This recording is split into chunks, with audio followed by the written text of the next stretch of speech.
के लिए बीजेपी की चौथी लिस्ट। सबसे बड़ी खबर, मध्य प्रदेश के लिए बीजेपी ने चौथी लिस्ट जारी की है। अटेर से अरविंद भदौरिया मंत्री लड़ेंगे।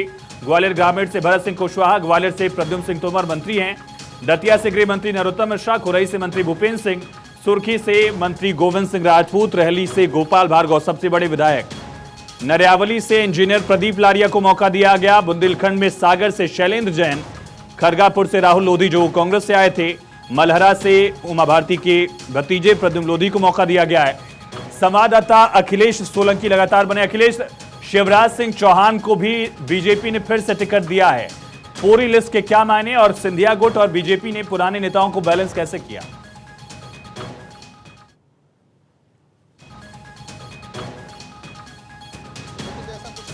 बीजेपी की अगर मैं बात करूं, दूसरी बात जो सस्पेंस था पिछले 3-4 दिन से, शिवराज सिंह चौहान लगातार जो बयान दे रहे थे, मैं चुनाव लड़ूं कि ना लड़ूं, मामा को मुख्यमंत्री बनना चाहिए कि नहीं बनना चाहिए, तो पार्टी ने स्थिति साफ कर दी है कि रेस में है मुख्यमंत्री शिवराज सिंह चौहान। एक चीज, क्योंकि बुधनी से अगर वो चुनाव लड़ रहे हैं और जो कद्दावर मिनिस्टर हैं, चाहे नरोत्तम मिश्रा हो, गोपाल भार्गव हो, गोविंद सिंह हो, अरविंद भदौरिया हो, इनमें ज्यादातर जो है, अरविंद भदौरिया बहुत करीबी माने जाते हैं शिवराज सिंह चौहान के।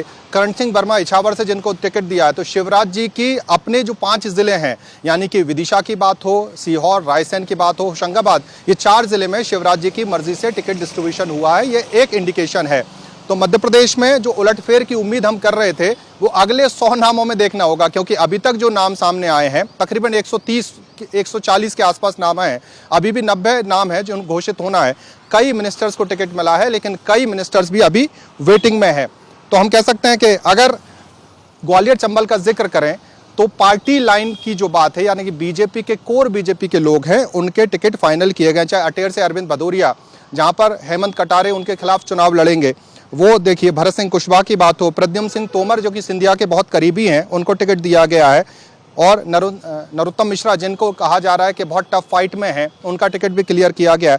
तो पार्टी ने जो रणनीति साफ तौर पर अपनाई है कि जो बड़े चेहरे हैं अपने चेहरे के दम पर न केवल अपना चुनाव जिताएं, बल्कि आसपास की सीटों का भी चुनाव जिताएं। जैसे सांसदों को जिम्मेदारी है कि खुद भी जीते, आसपास जीतें, वहीं जो मौजूदा मिनिस्टर्स हैं या जो बड़े नेता हैं, उसमें उनको जिम्मेदारी दी गई है। अजय विश्नोई का टिकट जबलपुर से दिया गया है, पाटन से। अजय विश्नोई पूर्व हेल्थ मिनिस्टर्स हैं, उनको टिकट देना, और वो बहुत धुर विरोधी रहे, शिवराज जी के खिलाफ लगातार बयानबाजी भी करते हैं, उनको भी टिकट दिया गया।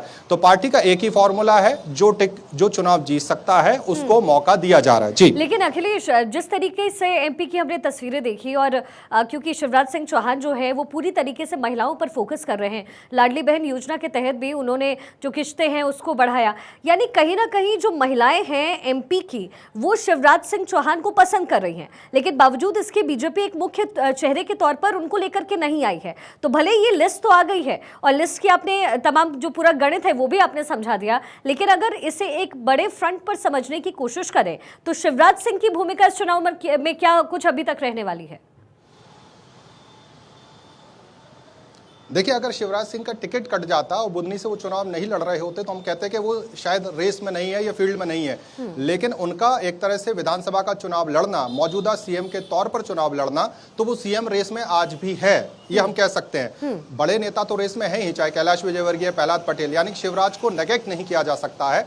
और आप ये मान लीजिए कि लाडली बहना जो योजना है, जो जून में उन्होंने लॉन्च की, उससे उनका जो महिला वोट बैंक मजबूत हुआ, जो बीजेपी को लगता है। शायद यही कारण है कि शिवराज और उनके आसपास के लोगों को टिकट दिया गया है। साथ ही साथ प्रद्युम्न सिंह तोमर की बात हो, प्रभुराम चौधरी की बात हो, ये 2 ऐसे मंत्री हैं जो कि सिंधिया कैंप से हैं, सिंधिया के कोटे से आके उनके भी टिकट फाइनल हुए हैं।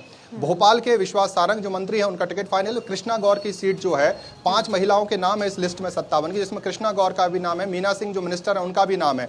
तो मैं कह रहा हूं कि जो जीत सकता है, जो मजबूत सीटें हैं, मजबूत चेहरे हैं, उनको ही टिकट दिया गया है। आपने कैलाश विजयवर्गीय का जिक्र किया, जो तमाम सांसद हैं उनको भी यहाँ पर उतारा गया है और चुनाव वो लड़ेंगे। बीजेपी एक अलग एंगल से यहाँ पर चुनाव लड़ना चाहती है। अगर इसको एक बड़े पहलू पर समझने की कोशिश करें तो क्या ये कह सकते हैं कि जो जितने नंबर लाएगा वो सत्ता पाएगा? मैं बीजेपी के अंदर खाने की बात कर रही हूँ। बिल्कुल रणनीति बहुत साफ है कि आप अपने चेहरे पर, अपने प्रभाव पर, अपने ऑरा पर सीट्स जिताइए अलग अलग बेल्ट में।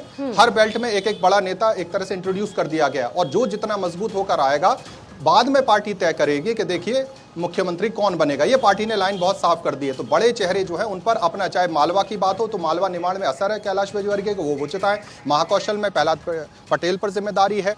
ग्वालियर चंबल में नरोत्तम मिश्रा पर और नरेंद्र सिंह तोमर, इन पर जिम्मेदारी है। तो जो बड़े चेहरे हैं उनको ये जवाबदारी और जिम्मेदारी है, और जो जितना अच्छा करके लाएगा, एक तरह से 2003 का फॉर्मूला बीजेपी ने 2023 में रिपीट किया है। लेकिन अखिलेश, अगर 2018 के फॉर्मूले को देख ले तो कांग्रेस बहुत ही मजबूत स्थिति में मध्य प्रदेश में थी। अगर ये 7 और इनके पास सीटें ना आती तो भाजपा सरकार नहीं बना पाती। लेकिन यहाँ इसका मतलब बहुत सिंपल है, बहुत क्लियर है कि ये बिल्कुल टफ कॉम्पिटिशन इस बार भी कांग्रेस और बीजेपी का रहने वाला है। ऐसा है क्या जो वहां की जनता है, उनकी राय को देखकर आपको क्या लग रहा है? क्या टफ कंपटीशन बीजेपी और कांग्रेस के बीच कही जाए इस बार? शिखा, हमें एक चीज समझनी होगी, 2018 में बीजेपी 109 पर अटक गई थी, लेकिन उपचुनाव के बाद बीजेपी की टैली जो है 125 पहुंच गई। ये भी हमें देखना होगा। दूसरी बात यह है कि मध्य प्रदेश में नेक टू नेक चुनाव है, इस बात से कोई इनकार नहीं कर सकता है। बीजेपी की ये लिस्ट आने के बाद, 4 लिस्ट आने के बाद इंतजार है कांग्रेस की लिस्ट का, कि कांग्रेस भी, जो हमारी जानकारी है, ज्यादातर मौजूदा विधायकों पर दाव लगा रही है। और बड़े चेहरे जैसे बीजेपी ने उतारे, तमाम बड़े चेहरे कांग्रेस के भी चुनावी मैदान में होंगे। तो ये चुनाव है, कोई लहर का चुनाव नहीं है, कोई वेव नहीं है, चेहरों का चुनाव होगा, जिसका कैंडिडेट यानी कि विधानसभा स्तर पर जो जिसको मात देगा।